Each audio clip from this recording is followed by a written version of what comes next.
Sogra de Pedro.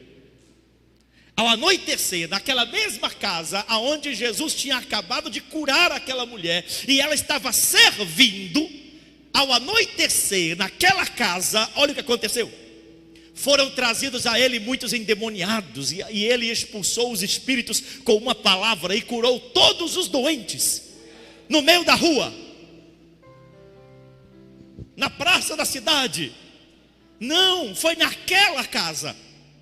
Aquela casa que antes era de uma mulher acamada, doente, que não estava servindo a ninguém nem a si mesma. Quando ela entendeu que curada por Jesus ela podia servi-lo e servir aos irmãos, nesta casa virou um ambiente de milagre para uma multidão de pessoas, um ambiente de bênção para uma multidão de pessoas. Quer transformar a sua casa, a sua vida, os seus relacionamentos, o seu entorno de vida num ambiente de milagre, de bênção do Senhor? Aceite você primeiro a se levantar da cama e servir a Jesus. Aí tudo à sua volta vai mudar. Tudo. Oh, Deus, transforma a minha casa numa bênção. Eu quero a minha casa uma bênção. Quem alguma vez já orou assim? Ninguém precisa, graças a Deus. Só os que não faltaram ao culto hoje. Nós já oramos muitas vezes: Deus, a minha casa tem que ser uma bênção. Eu quero a minha casa uma bênção. Aí o Senhor vem e diz: só tem uma maneira disso acontecer. Levanta da cama, comece a servir, e a sua casa vai ser diferente. Está entendendo? Entenda o seu lugar no reino, entenda o seu papel no reino, e aí vai começar a ser diferente. O nosso problema é que muitas vezes nós estamos com febre na cama, mas nós não estamos querendo a cura. Até aceitamos o Doril, o Anadol, o sei lá mais o que, o paracetamol, o que mais tem? Já virei farmacêutico aqui agora. Tilenol. Até aceita algumas coisinhas aí, até aceita, vai, mas olha, sinceramente, porque esta postura te faz de bem tratado. Consegue entender? Te faz de bem tratado. Aquilo que talvez você servindo não tem. Aquele mimo que servindo você não tem, mas doentinho tem. Aquela coisa de que você trabalhando, você não tem muitas vezes aquele mimozinho, aquele tratozinho de o doentinho com papinha na boca. Vamos fazer gagal. Vamos fazer agora, como é que chama aquele negócio? Aveia, né? Te dá aveia para você poder fortalecer. Ou então aquela papinha de feito só o ovo. Como é que, não é um batidão de ovo que eu não sei como é que é. Que levanta até defunto aquele negócio. Como é que chama? Mingau de cachorro. Irmão, me falaram desse batido de ovo aí, que é um negócio que faz uma mistureba doida e com ovo que faz não sei o que, e que, mas quando você toma, chega, se você dependendo do nível de proteína e vitamina no corpo, você fica tonto assim na hora, assim, ó. É forte. Mas aí muita gente gosta desse ambiente, dessa coisa da papinha, dessa coisa do tadinho, dessa coisa do bichinho, meu Deus, bichinho tá malzinho, não tá bonzinho hoje não. Aí fica muito cômodo esse negócio. Só que não percebe que a casa é sua. Você é que precisa se levantar para resolver os assuntos da sua casa, organizar as coisas da sua casa. Aí não tem lugar para essa vitimização, essa coisa de auto-vitimização, na verdade. Não tem. Curado é diferente. Curado não recebe na boca a comida, curado faz a comida. Aí muda tudo. Mas hoje a nossa sociedade está formando gente que só quer viver nessa postura. Já está há quanto tempo servindo a Jesus? Há 10 anos. E ainda está assim. É porque não é fácil, meu bispo. Não é fácil. Nunca foi. E não fala para ninguém não. Só para quem vem hoje, para não frustrar ninguém. E nunca será. Não é fácil. Não é mesmo. Porque os mesmos crentes que saíram celebrando um dia no meio da rua foram os que celebraram porque tinham acabado de apanharem, levarem 39 chibatadas nas costas. Se fosse crente de hoje, já está em depressão, irmão, fazendo tratamento psiquiátrico. Porque está muito frustrado na fé, porque a fé dele era tão tremenda que o livraria do chicote, mas não livrou. Como é que fica agora? Esses discípulos antigos não tiveram problemas com isso. Os discípulos antigos não tiveram problema com arena de Coliseu romano e leões famintos para devorá-los. Os cristãos antigos não tiveram problema de se tornarem tochas humanas nos jardins maravilhosos de Roma, incendiados por Nero. Os crentes antigos não tiveram problema de serem lâmpada de poste nas avenidas de Roma, porque Nero mandou cobri-los de pinche e colocar fogo, para que durasse o fogo. E eles ficaram amarrados no poste para ir. Não é um lugar de gente só curada, curada por consequência, mas aqui é o lugar de gente doente mesmo. Um irmão um dia, porque viu a igreja preta aqui aí me chamou, numa conversa que a gente teve um dia num certo lugar aqui. Ele não é do nosso ministério, então ele não entendeu bem como é que funciona. Aí ele viu a igreja preta, aí ele falou assim: me diga uma coisa, e lá na sua igreja, lá daquele jeito, como é que é lá? Lá daquelas igrejas que tem todo tipo de gente lá e não tem problema? Eu falei: ih, rapaz, é dessa mesmo. É dessa mesmo. E é assim? Tá moderna, né? Eu falei: moderna não estou não, estou bíblico. Eu estou bíblico. Porque, e se você conhecer alguém aí que não presta, pode mandar para lá. Aqui é um lugar, se a palavra de Deus aqui não curar pessoas, não transformar pessoas, não libertar pessoas, não mudar a vida de pessoas, nós não temos sentido nenhum de sermos igreja. Não há sentido. Então pode vir para cá o feio, o bonito, o gordo, o magro, o traumatizado, o angustiado, o deprimido, o suicida. Pode vir para cá quaisquer que sejam. Aqui é o lugar de ouvir uma palavra que cura, que liberta, que transforma, que muda a sua história, que muda a sua casa, que muda a sua vida. Isso tem que ser, isso é evangelho.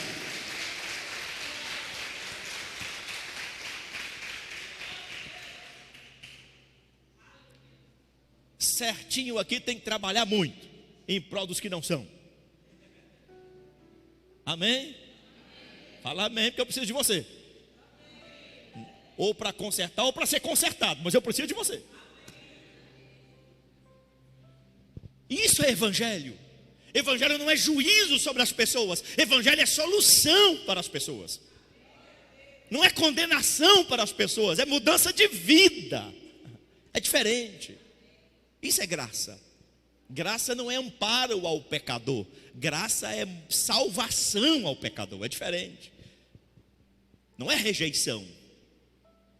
Estão me entendendo? Jesus virou para os fariseus e disse assim: vocês julgam segundo a carne, eu porém não julgo ninguém. Mas se Jesus disse eu não julgo ninguém, imagine nós. Mas nós somos mais do que Jesus. Jesus, dá licença, porque o senhor não pode se expor, deixa que eu dou a cara. O senhor não julga, mas eu julgo no lugar do senhor. Aí não é evangelho. Irmão, você pode vir com a vida torta do jeito que você quiser. Agora, tudo que você precisa para consertar a vida, você vai ouvir aqui. Amém? Não vai ser rejeitado, vai ser amado, mas vai ser ensinado. Eu ensinei os irmãos aqui, não sei se foi numa quinta ou se foi numa terça, nem lembro, mas já falo tanto nessa igreja que eu não sei mais nem o que eu falo, em que culto que eu falo. Sei que eu falo tanto aqui, mas eu disse para os irmãos aqui, porque eles são questionados algumas vezes. E tem alguns irmãos aqui que só vieram para a nossa igreja porque ficaram curiosos com esse negócio de igreja preta. Quem foi que entrou aqui porque foi curioso com esse negócio de igreja preta? Levanta a mão aí, olha. E ainda falou mal primeiro antes de vir para cá. Negócio de igreja de oba-oba. Isso deve ser aquelas igrejas, como é que você falou? Modinha. Essa é a igreja de modinha. Aí entrou aqui, entrou na modinha também.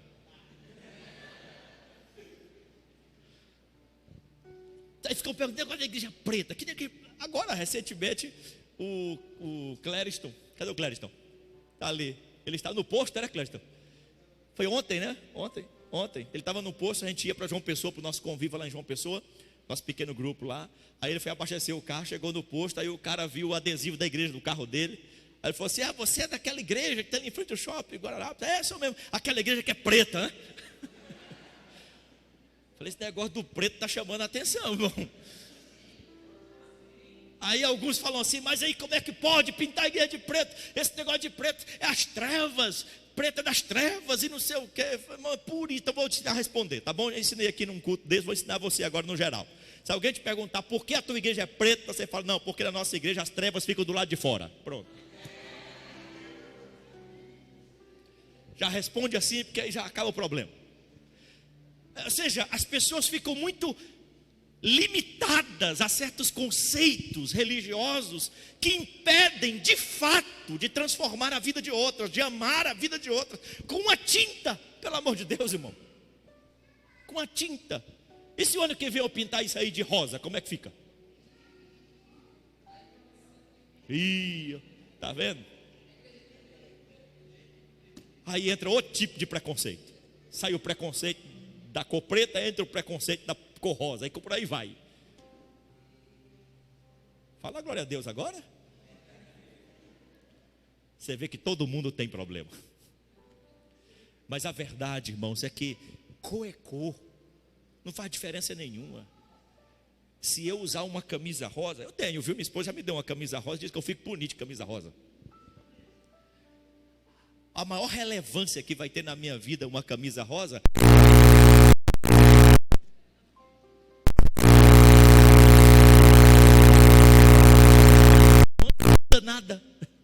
não muda nada. Eu sou o mesmo homem, o mesmo pastor, o mesmo crente, de azul, de rosa, de amarelo, de lilás. E olha que Deus é tão bom comigo que já me fez daltônico, que eu nem... Então para mim tanto faz.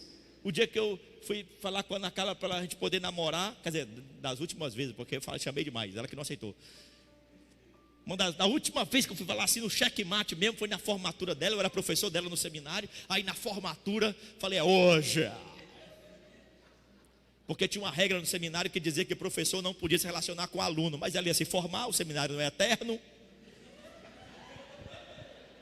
Terminou o seminário e falei: agora, formou, acabou, meu irmão. Depois da formatura fomos para o restaurante, só que na formatura uns crentes malucos da cabeça resolveram me dar um presente para ir para a formatura. Me deram um terno rosa. E eu não conheço de cor. Irmão, isso é bonito, tá bonito, pastor, pode usar que tá lindo. Tá sério mesmo? É sério, pastor, pode usar. Aí eu, beleza, hoje eu conquisto ela. E fui de terno rosa. E tinha um grupo enorme de adolescentes na igreja, lá em Brasília. Aí estavam sentados assim de lado. E quando eu passei, todos eles: param, param, param, param, param, param, param, param, param. Que eu dei uma... Por que eles estão fazendo isso? Eu não entendi, irmão. Só depois de tanto zombarem de mim com esse terno rosa, foi que eu corri em casa, troquei de terno, usei um preto, e aí deu certo, aí funcionou, casamos. Ou seja, para mim não faz diferença. A questão é: quem eu sou? Quem eu sou? Quem é você?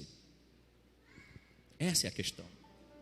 Tem muita gente com estereótipo aí maravilhoso de evangeliquez, mas por dentro é sepulcro caiado. Sepulcro caiado é sepultura aberta. Toda a podridão está à mostra pelo lado de dentro. Se conhecer por dentro, se escandaliza. Dá um aplauso para disfarçar um pouquinho.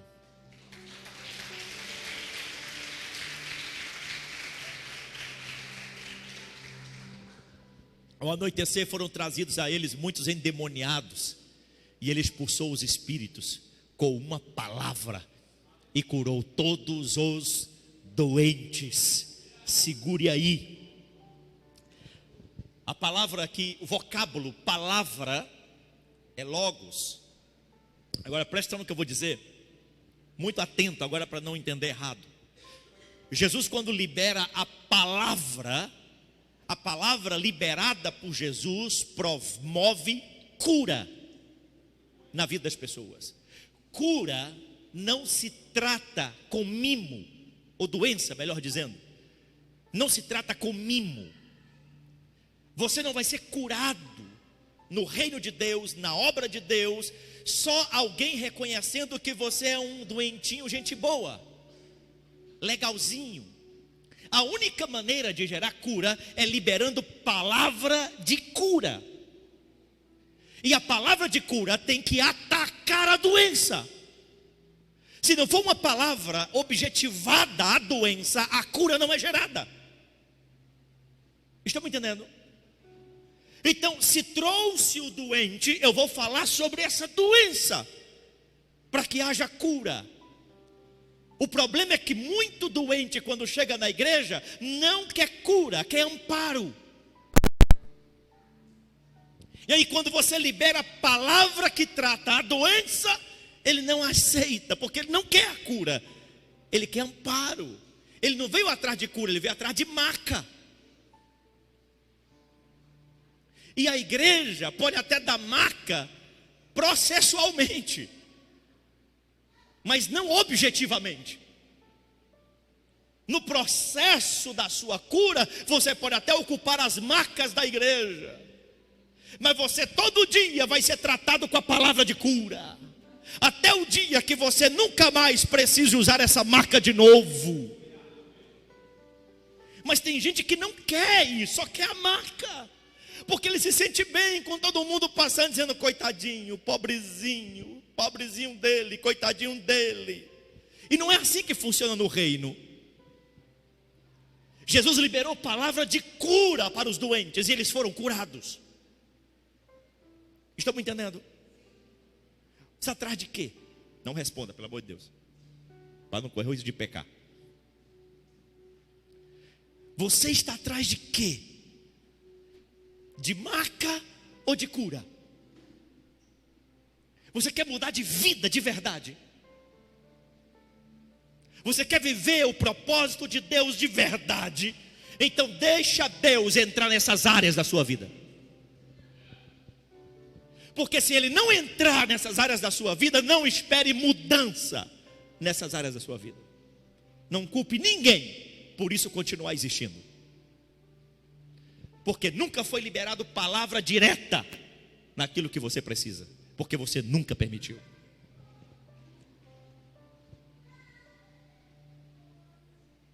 Lembra quando aparece aquele ser para Jacó no Val de Jaboque,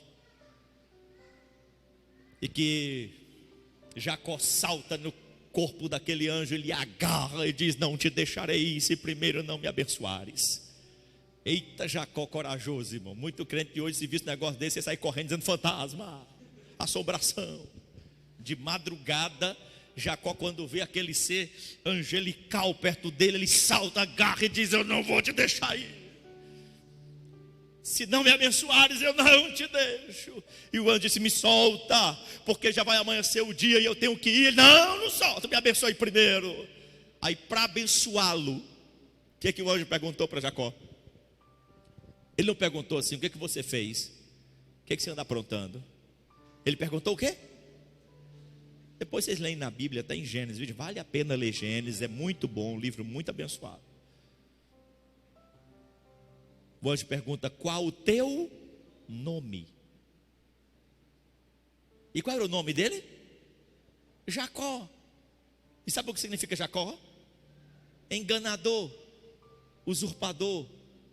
Linguagem de hoje, segundo a versão de São Nemésio, capítulo 2, verso 18.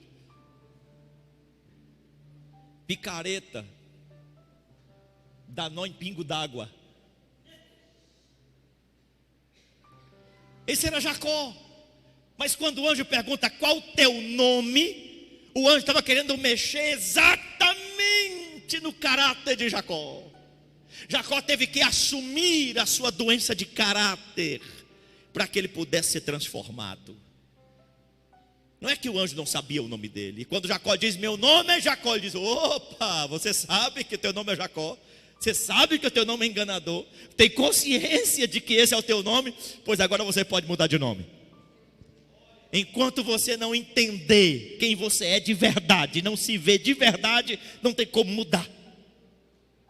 Aí ele muda de nome. A partir de agora vai se chamar Israel, porque como príncipe lutaste com Deus e prevaleceste. Israel significa príncipe de Deus.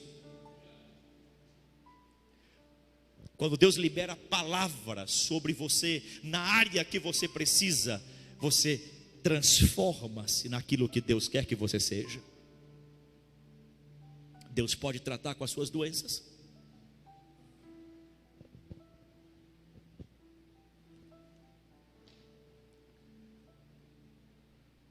Aleluia.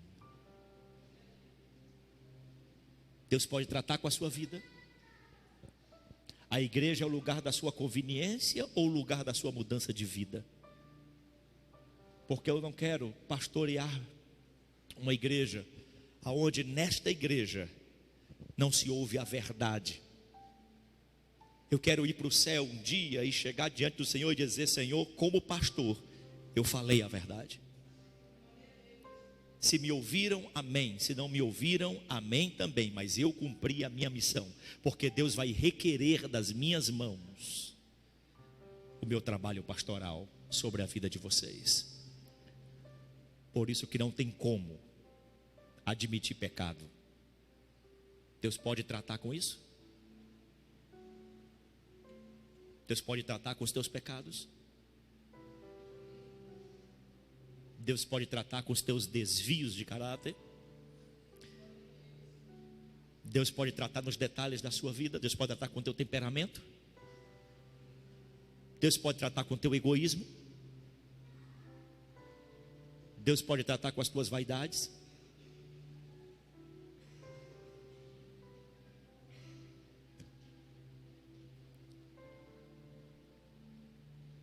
Ok. Posso apertar mais um pouquinho? Amém, saiu tão espremido.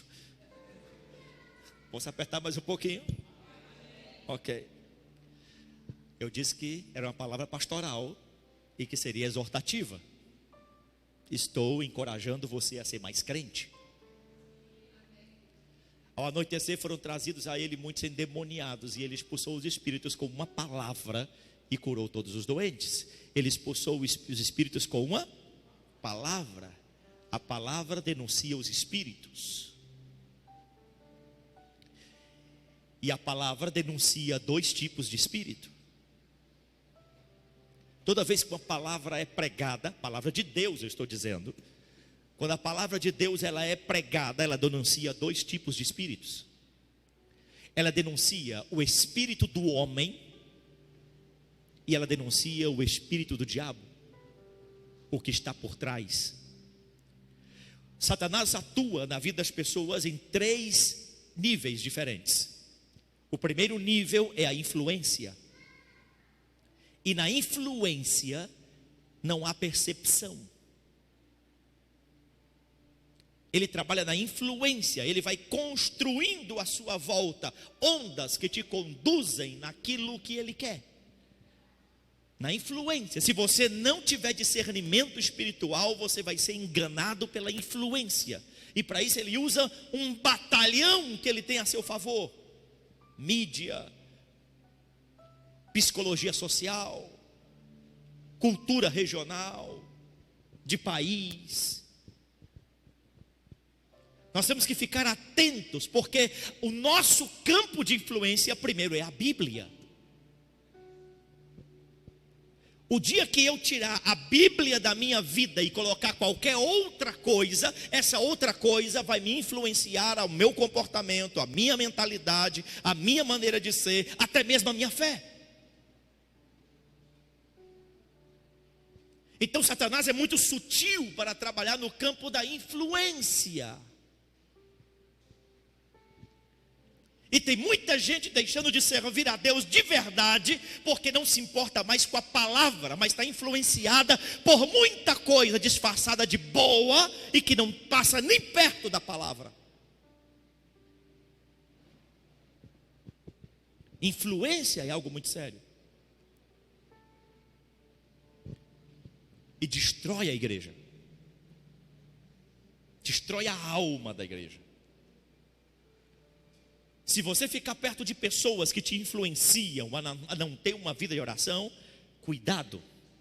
Se você fica perto de pessoas que te influenciam a ficar falando mal dos outros, falando mal de pessoas, falando mal de igreja, falando mal de pastor, cuidado.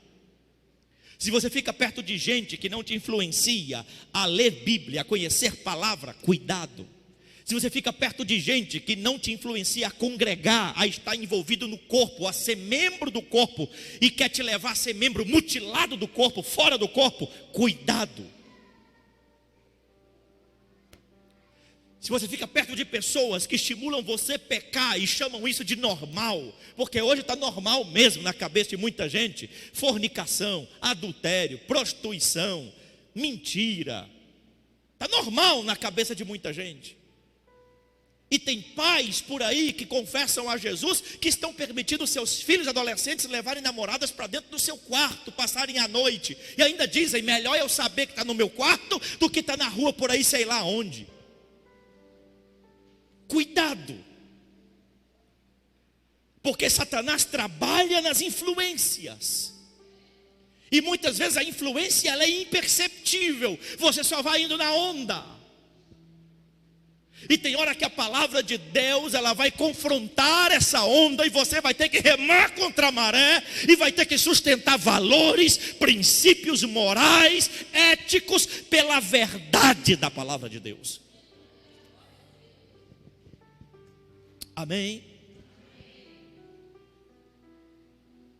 O amém já foi melhor. Eu estou falando isso porque é sério. E a palavra denuncia espíritos. Ele expulsou esses espíritos com uma palavra. Ele sabia que espírito ele estava expulsando. Não é aleatório. Estão me entendendo, gente? Vida cristã é espiritual em primeiro lugar. Os namorados que estão aqui, temos vários jovens namorando aqui, não tem mãozinha para lá, mãozinha para cá, é pecado isso. Namoro é santidade. Cuidado. Cuidado. É vida com Deus. É Jesus no meio.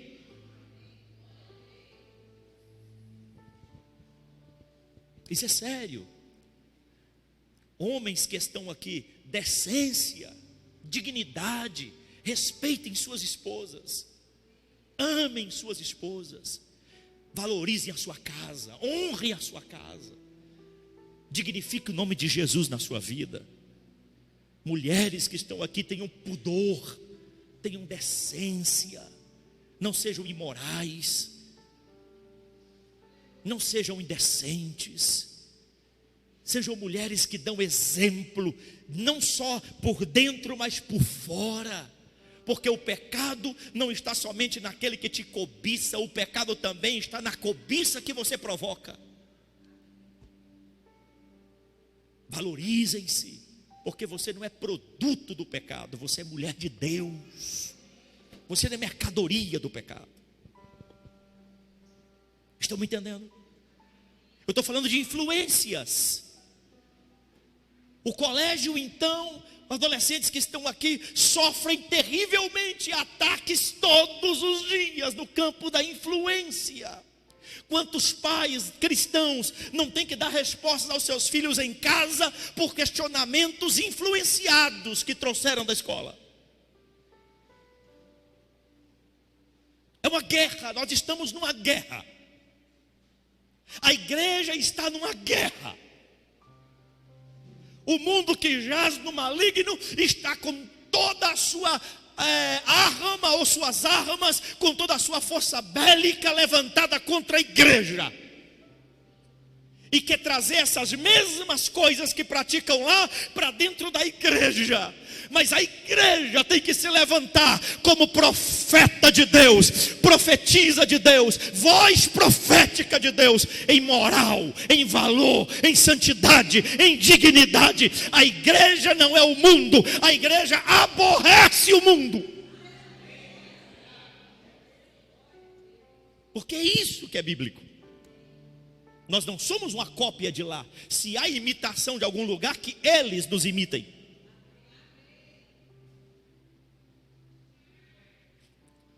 As influências são perigosas. E a única maneira de você lutar contra as influências é que você use a palavra. A palavra é que vai dizer: epa, tem um espírito por trás aí influenciando esse negócio. Está errado isso aí. Não confunda gente boa com santidade. Não confunda isso. Gente boa é gente boa. Tem gente boa no cristianismo, tem gente boa no islamismo, tem gente boa no budismo, tem gente boa no espiritismo, tem gente boa na fé Bahá'í, tem gente boa no liberalismo, tem gente boa no hinduísmo, tem gente boa na Rosa Cruz, tem gente boa na organização mística Morque, tem gente boa no esoterismo, tem gente boa nos vários tipos de cabala, tem gente boa em tudo quanto é lugar. Não confunda gente boa com santidade que agrada a Deus. Não confunda. Porque uma vida com Deus exige um padrão pela palavra, não por outra influência. E a palavra revela que espírito está por trás. Segundo é a opressão. O diabo trabalha no campo da influência, e quando ele alcança a influência o suficiente, agora ele vai gerar o segundo nível do seu trabalhar contra a vida de uma pessoa, que é a opressão. Agora ele rouba a paz, ele rouba a alegria, ele rouba a satisfação, ele rouba a sensação de realização. E aí qualquer coisa que você fizer, grande ou pequeno, não vai te dar satisfação de vida. Nem pequenas conquistas, nem grandes conquistas vão te dar realização de vida. Porque agora ele te oprimiu, ele fechou as portas de satisfação da tua alma. Mesmo estando nos melhores lugares, você vai continuar sentindo no pior dos lugares. Porque não é o lugar, é dentro de você. Você não vai ter mais realização, satisfação, prazer, gosto. Você vai ter desgosto com a igreja, mesmo sabendo que ela é boa. Você vai ter desgosto com seus melhores amigos, mesmo sabendo que sempre foram bênçãos na sua vida. Você vai ter desgosto com o louvor, mesmo sabendo que o louvor é uma bênção para você. Você vai ter desgosto com a pregação, mesmo sabendo que é a palavra de Deus. Aí tudo perde a valorização espiritual, perde o senso de importância. Entra um outro nível, que é a opressão. Aí o mundo fica ruim para você, a igreja fica ruim para você, a sua casa fica ruim para você, e você não tem paz. Estão me entendendo? O último nível que o diabo trabalha, e esse é só em alguns, porque para ele isso não é interessante, por incrível que pareça. O último nível não é interessante para o diabo, que é o nível da possessão. É quando ele assume o corpo da pessoa. A pessoa vira, como na linguagem do espiritismo, vira cavalo dele, e ele monta na pessoa. Agora ele tem as rédeas. Agora ele põe para correr e ele freia. A possessão não é interessante para o diabo, porque fica muito visível aonde ele está. Fica muito nítido aonde ele está. E aí qualquer crente, de novo convertido ao pastor, pode chegar e dizer: vai sair, demônio, em nome de Jesus. Vai sair mesmo. Porque há poder não é no crente, há poder no nome de Jesus que está no crente. E aí ele sai mesmo. Então para ele não é muito vantagem possessão, não. Eu me lembro quando eu nasci num terreiro de umbanda. Minha família era umbandista. Eu me lembro que algumas vezes baixava algum espírito lá dentro. Olha que eu era bem criancinha quando eu via isso. Até os meus 6 anos, 7 anos, eu ainda via algumas sessões. Alguns anos depois também. E quando algumas vezes baixava o Exu lá, e baixava todo torto, todo troncho. Aí o meu pai adotivo perguntava assim: por que você está assim? Ele: não, eu estou amarrado. Eu nunca entendia porque ele dizia que estava amarrado. Depois que eu me converti, foi que eu entendi onde é que amarra esse negócio. Falei: agora eu sei onde é que amarraram ele. Quem já foi de terreiro de umbanda, de candomblé, de quimbanda aqui, já deve ter visto alguma cena dessa, de algum espírito baixar lá amarrado. Só que ele não fala quem amarrou, como foi amarrado, não fala nada. Só fala que está amarrado, não pode fazer muito não, porque está amarrado. É que tem um monte de crente aí com conhecimento ou sem conhecimento, mas está aí todo dia, está amarrado, demônio, está amarrado. Então a possessão não é muito o objetivo do diabo. O maior objetivo do diabo é a influência. Porque na influência ele fica quase imperceptível. Porque ele só atinge o campo das ideias. Isso é sério. Porque esta foi a razão do primeiro pecado existir na vida do homem. Foi a influência. O diabo conseguiu, pela influência, fazer Adão duvidar do que Deus tinha dito. Porque o pecado de Adão não foi a desobediência, como algumas pessoas pensam. Ele desobedeceu o que Deus falou e foi lá e comeu do fruto. Não, o pecado dele foi porque ele desacreditou no que Deus disse. E porque ele não acreditou mais de que esta era a única verdade, foi que ele comeu. A desobediência é uma consequência de uma falta de fé. Estão me entendendo? Por isso tem um monte de crente na igreja hoje que não crê em tudo não, irmão. Você fala da Bíblia, né? Amém, entendi, pastor, mas assim, eu penso diferente. Vai lá, vítima da serpente. Eu sei, pastor, que a palavra é verdade, mas assim, no mundo de hoje, na sociedade de hoje, sabe como é que é? E não sei o quê. Aí quer impor uma outra verdade que não é a verdade de Deus. Não tem fé o suficiente. Não acredita no que Deus está falando de verdade. Esse é o pecado de Adão.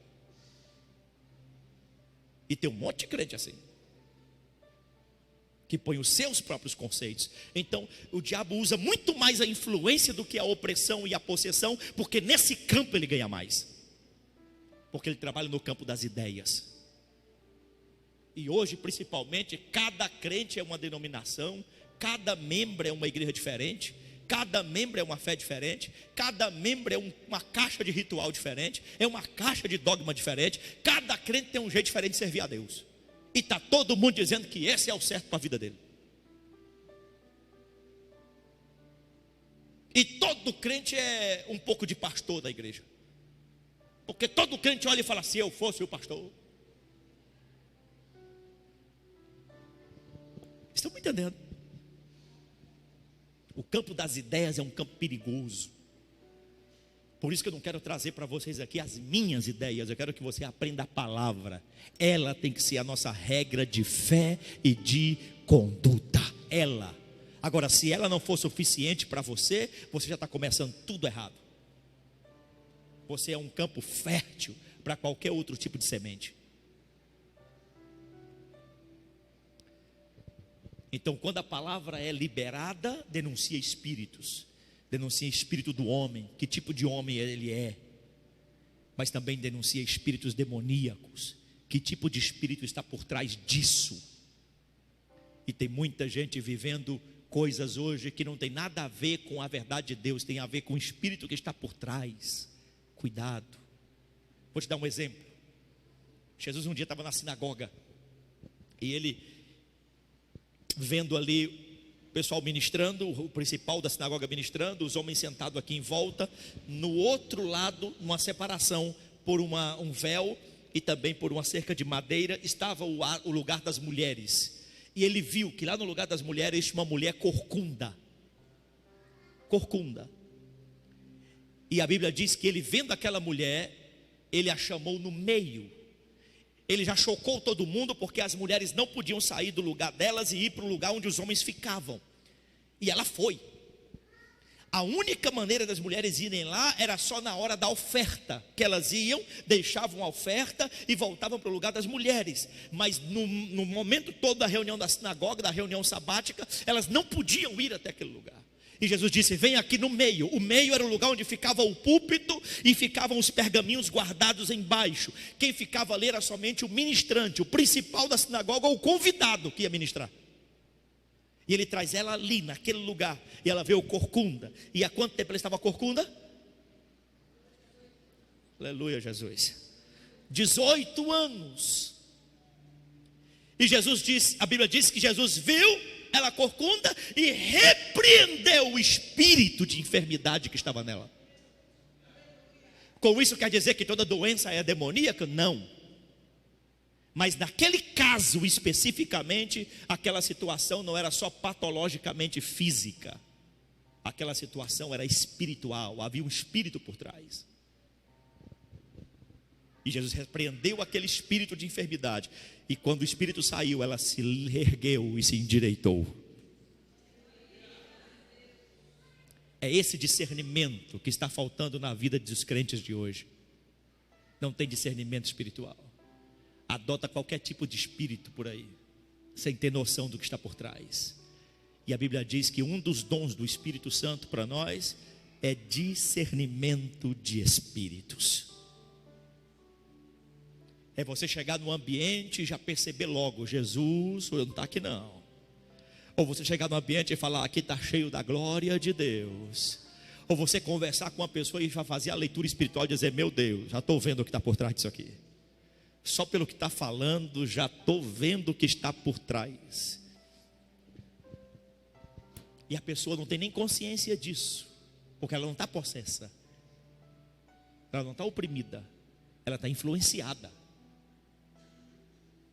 ela está cega, nem ela sabe o que está acontecendo.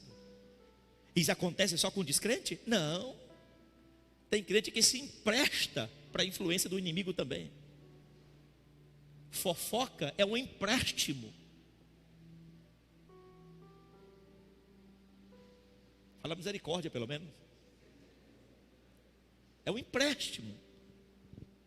A Bíblia diz que há 7 coisas que Deus não gosta, que Deus rejeita, mas a 7ª Ele abomina. Aqueles que andam fazendo dissensões entre os irmãos, falando mal do outro, jogando contra o outro, arrumando confusão com o outro, dividindo o corpo, esse Deus abomina. Tem gente que se presta a isso. Influência, tem espíritos por trás. Amém, irmãos? Isso é coisa séria. Quando nós entendemos que a nossa vida cristã ela é espiritual, nós vamos ter outro entendimento com respeito ao nosso modo de viver. Vamos perceber de forma diferente. Até Pedro um dia caiu nessa. Pedro disse, quando Jesus falou assim: o que o povo está pensando de mim? Lá em Mateus 16. Não, estão pensando aí, os discípulos estão pensando que o Senhor é Jeremias, outros estão pensando que o Senhor é Isaías, outros estão pensando que o Senhor é Elias, ou um dos profetas. Aí Jesus: bom, o que o povo está pensando é até compreensível, porque o povo está distante. Mas e vocês, os discípulos que andam comigo, dormem comigo, comem comigo, viajam comigo, o que vocês dizem de mim? Aí Pedro, o grande afoito, de vez em quando se saía bem, de vez em quando saía mal. Ele se prontifica e fala por todos: ó Senhor, tu és o Cristo, Filho do Deus vivo. Aleluia. Aí Jesus virou e disse: Pedro, não foi a carne nem o sangue que te revelou, foi o meu Pai que está no céu que te revelou isso. Imagina a cara de Pedro. Não, aqui entre nós, se Jesus falasse um negócio desse para você, fala: meu filho, que revelação. Olha, foi o Pai que te revelou essa aí. Essa foi profunda. Foi o Pai que te revelou. Imagina a cara de Pedro para os outros discípulos. Aleluia, glória. Toca no vaso. Aí ele se empolgou, porque agora, oh glória, aleluia, obrigado Senhor. O Pai, estou assim com o Pai, o Pai está me revelando segredos, aleluia. Estou crente, oh glória. Aí Jesus sai com outra. Aí Jesus vem, logo em seguida, Jesus vem e diz assim: olha, eu tenho que ir para Jerusalém, porque compete ao Filho do Homem ser entregado à morte, morrer e padecer pela mão dos homens. Aí Pedro, na primeira vez, né meu irmão, o Pai revelou. Aí Pedro diz: não Senhor, tu não irás para morrer, eu irei e morrerei no teu lugar, ou morrerei contigo. E Jesus olhou para ele e falou: agora não foi o Pai não. Jesus olhou e falou assim: para trás de mim, Satanás. Irmão do céu, imagine: para trás de mim, seu endemoniado. Não, tá brincadeira, não foi endemoniado não. Jesus não atacou Pedro. Jesus não atacou Pedro. Jesus atacou foi o que estava por trás. Pedro nem percebeu a influência, porque aquele propósito de Jesus morrer na cruz era projeto do Pai, era vontade do Pai, nunca foi do diabo e nunca foi nossa. Jesus morrer na cruz foi a vontade do Pai. Isso significa carregar a cruz. Por isso, quando ele no Getsemane disse: Senhor, Pai, se possível passe de mim este cálice.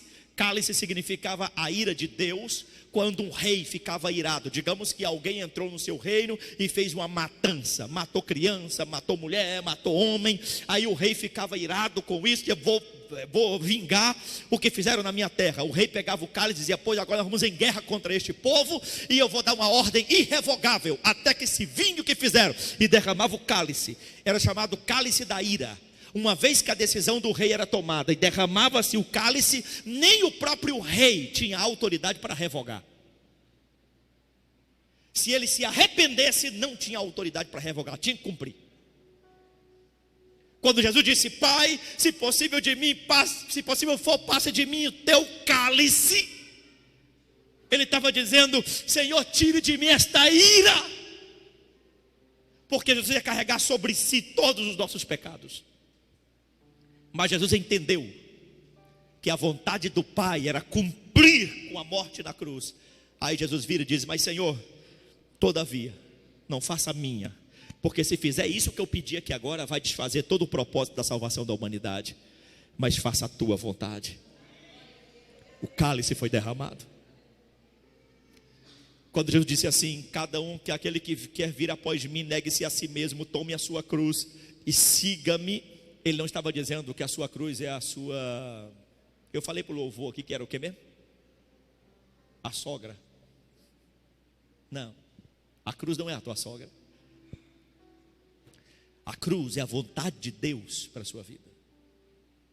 Quando ele disse: tome a sua cruz, ele dizendo: assuma na sua vida a vontade de Deus, porque eu vou assumir a minha. A cruz na vida de Jesus era a vontade do Pai. Quando eu carrego a minha cruz, eu assumo na minha vida a vontade do Pai. E Jesus mesmo disse que nós também seríamos atacados como Ele. E Paulo disse: todos os dias nós somos entregues à morte, assim como o Senhor foi. E Paulo também disse que nós fomos crucificados com Ele e também revivemos com Ele. Significa que Jesus teve a cruz da vontade do Pai para ir. Eu também tenho a minha cruz da vontade do Pai para cumprir. É a vontade do Pai.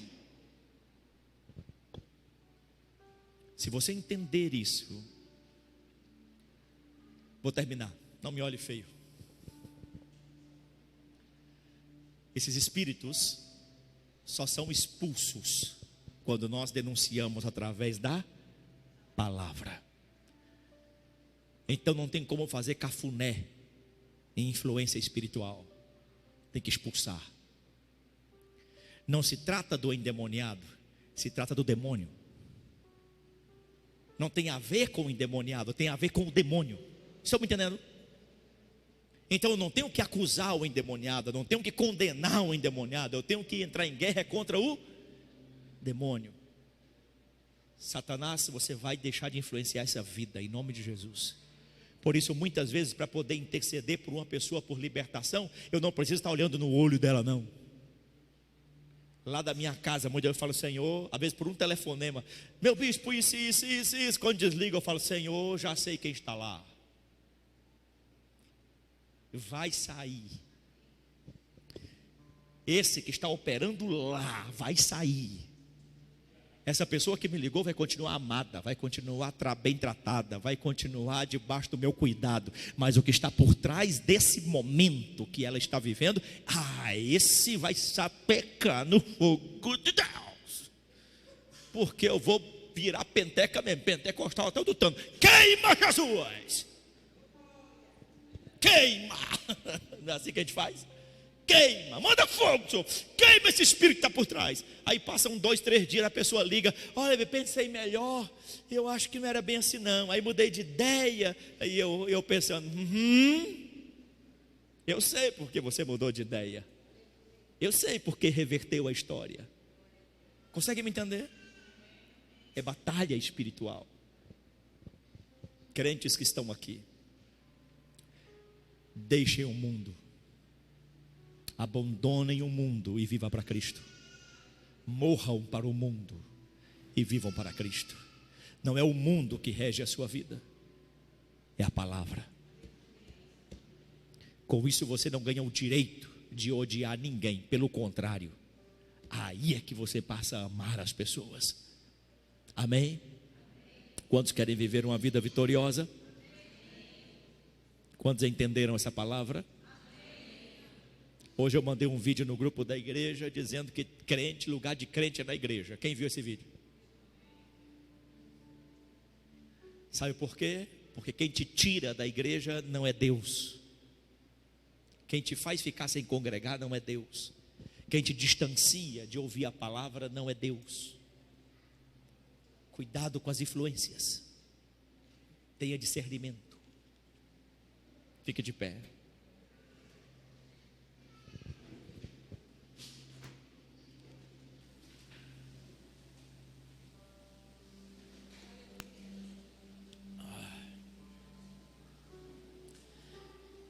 Eu quero orar com você.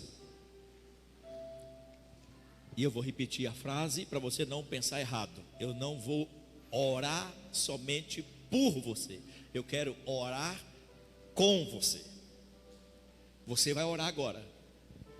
E se você tiver entendimento de alguma área da sua vida, da sua casa, seja lá o que for, que você percebe que está tirando da presença de Deus, tirando do que é a vontade de Deus, tirando do que é ensinado pela palavra de Deus, você vai orar agora e repreender todo o espírito que está por trás disso. Você vai orar. Se o teu marido ainda não consegue se voltar para Deus, ore e repreenda o que está por trás disso. Se o teu filho não quer saber de Jesus, ore e repreenda o que está por trás disso. Tem muita gente presa no mundo espiritual, e nós muitas vezes estamos entrando no lugar errado, na área errada, da maneira errada, e não está resolvendo. Precisamos atacar o que está por trás, porque não é a pessoa, é quem aprende, e ela não percebe. E se há alguma coisa na sua vida que precisa também desatar, desamarrar, que está te prendendo fora do que deve ser, e você sabe disso, você vai repreender o que está por trás. Eu não aceito na minha vida essa influência. Eu não aceito na minha vida. Você vai repreender isso. Curva a sua cabeça. Eu não quero ninguém se aproveitando da oração de outro. Todo mundo agora vai orar. Cada um vai fazer a sua própria oração. Mas não seja educado com o diabo, não. Não peça para ele, por favor, que libere essas áreas, não. Mande-o embora. Mande sair. Rejeite. Repreenda. Expulse. Deus quer te colocar num outro nível de espiritualidade, de comunhão com o Espírito Santo, de relacionamento com o Senhor. Deus quer tirar você da superficialidade e te levar a entender que o mundo espiritual é muito maior, é muito mais amplo, e que é tão real, ou melhor, lá sim é que é real, aqui só é sombra. E muitas vezes não sabemos guerrear no mundo espiritual. Como Paulo fala aos Efésios, que a nossa luta não é contra carne nem sangue, mas temos uma luta. A nossa luta é contra esses espíritos dominadores, hostes de maldade, contra principados e governadores das regiões celestes. Essa é a nossa luta. E nos revestimos da armadura de Deus, para que nenhuma influência, nenhum ataque do inimigo nos atinja. Há muita coisa em nossa vida em jogo, que Satanás não pode tocar, não pode entrar, não pode mexer, porque a nossa vida está escondida em Deus, e ali tem que permanecer. Nós somos de Deus. Nós não somos do mundo, nós somos de Deus. Nós não somos do pecado, nós somos de Deus. De Deus.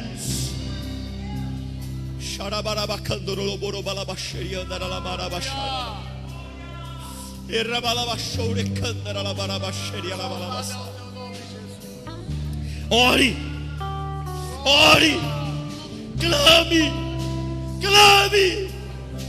Meu Deus, eu creio, eu creio. Ore, meu irmão, ore, minha irmã. Não deixe nada fechar a tua boca. Ore, clame, lute, vença.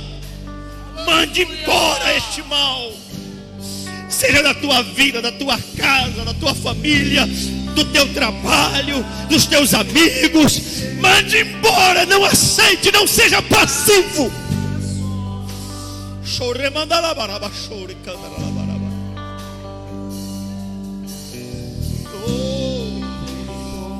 Espíritos destruidores, nós te repreendemos.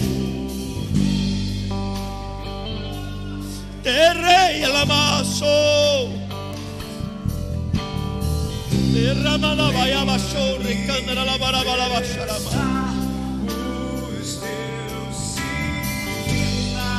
Toda influência do inimigo caia por terra.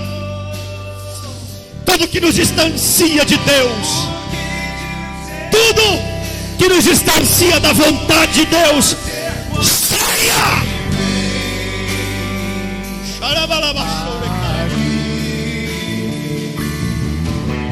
Mais que seremos, nós te desejamos outra vez.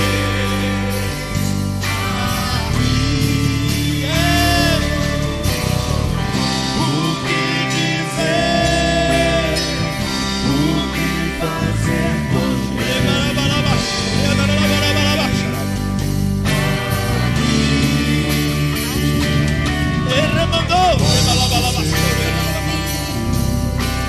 nós te desejamos outra vez.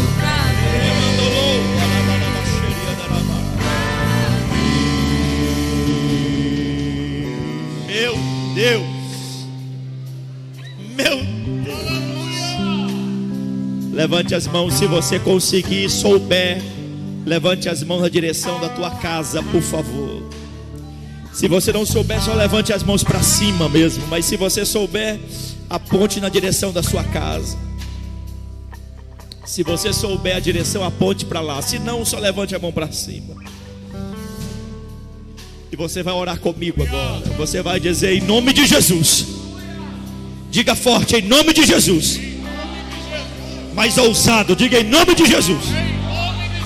Na minha casa reina a bênção. Na minha casa está Deus. Eu não aceito nenhuma influência do inimigo lá. E eu creio que a minha casa é liberta e abençoada. E eu e a minha casa serviremos ao Senhor. E eu e a minha casa serviremos ao Senhor. Aleluia! Aleluia!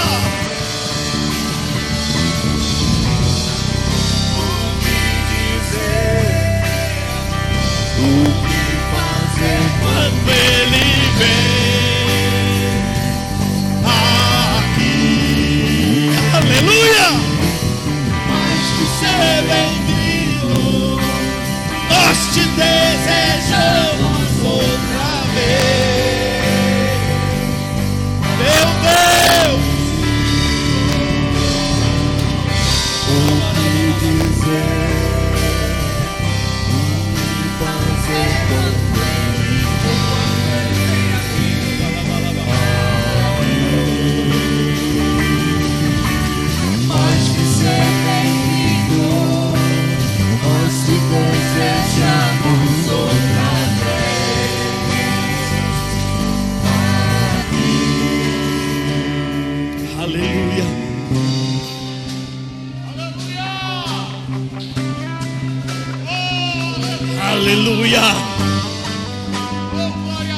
Aleluia. Aleluia. Sabe, muitas vezes nós estamos numa vida muito light, uma vida espiritual muito light, sem ousadia, muito passiva. As coisas estão acontecendo à nossa volta, o inimigo cirandando, e nós estamos lá, zen. Lá na minha terra chama de sangue de barata mesmo. Não sente nada, percebe nada, acha tudo normal, tudo natural. Tem hora que nós temos que ir para a guerra mesmo, irmão. Tem hora que temos que nos levantar, nos posicionar e liberar a palavra, a autoridade. Um dia estava acontecendo umas coisas aqui na igreja. Aí eu tratei algumas coisas, tratei outras, e meu Deus, e as coisas acontecendo. Jesus, está errado esse negócio. E aquilo foi me tirando a paz. Falei, não, está errado isso. Aí um dia eu estava sozinho aqui à tarde. Eu estava bem ali onde a Mari está, sentado, eu ponho a mesa bem ali, as cadeiras ali, eu fico ali, naquele cantinho. Eu sozinho. E de repente eu fui tomado por uma unção, um mover. Eu não sei explicar para você, só quem vive isso é que percebe, que sente, quem sabe, que sente, né? Que entende. Eu fui tomado, eu me levantei, empurrei a mesa e comecei a marchar aqui sozinho, a andar aqui, dizer, está repreendido, Satanás, agora você perdeu, agora você perdeu. Eu não aceito isso. E comecei a dar uns gritos aqui.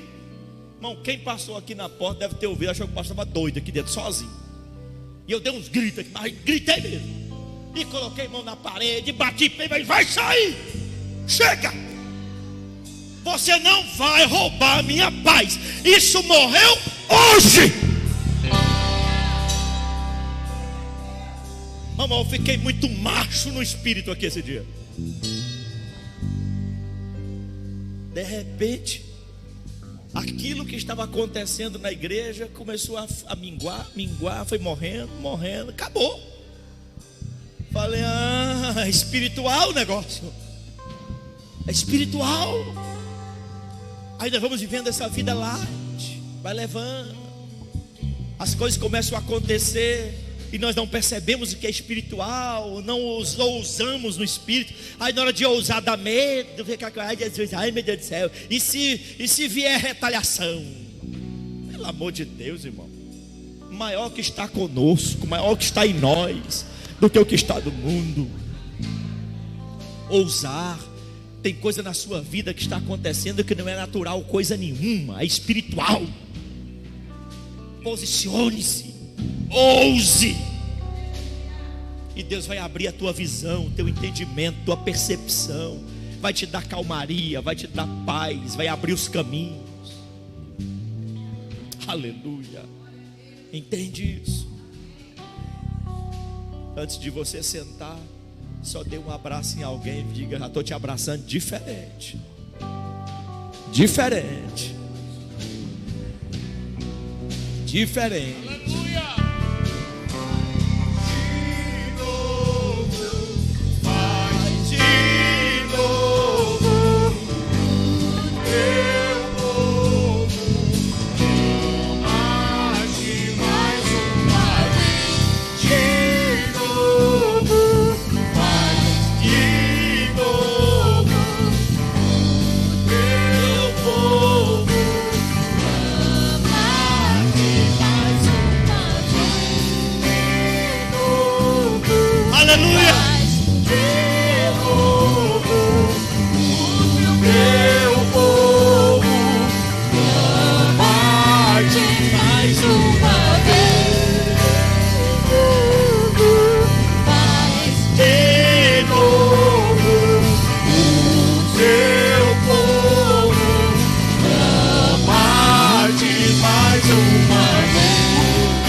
dizer, o que fazer quando Ele vem aqui. Mas se ser bem-vindo, nós te desejamos outra vez aqui. Aleluia. Aleluia. Glorifique a Ele, irmão. Glorifique a Jesus Cristo. Glorifique a Ele. Aleluia. Glória a Deus. Toma o seu assento, por favor. Oh, que maravilha. Que maravilha. Você pode aplaudir e glorificar mais uma vez. Mais forte. Mais.